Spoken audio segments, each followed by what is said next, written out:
আমরা পরের প্রশ্নে যাব ইনশাআল্লাহ তাআলা, তবে তার আগে আমরা একটি অডিও শুনব। তারপরে من نفس واحدة وخلق منها زوجها। অসাধারণ তিলাওয়াত শুনলাম। এবার প্রশ্নে যাব। আপনার জন্য এবারের প্রশ্ন, আমরা যার তিলাওয়াত শুনলাম তার নাম কি? ক শায়েখ মাহের আল মুআইকিল, খ শায়েখ মিশারি রশিদ আল আফাসি, গ শায়েখ ডক্টর আব্দুর রহমান আস সুদাইস, ঘ শায়েখ খালিদ আল গামিদি।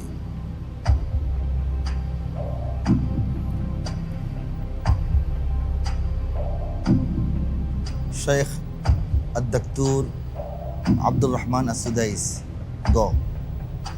লক করে দিচ্ছি। লক করে দেয়া হোক গ শেখ ডক্টর আব্দুর রহমান আস সুদাইস। আপনার উত্তরটি সঠিক হয়েছে, আলহামদুলিল্লাহ।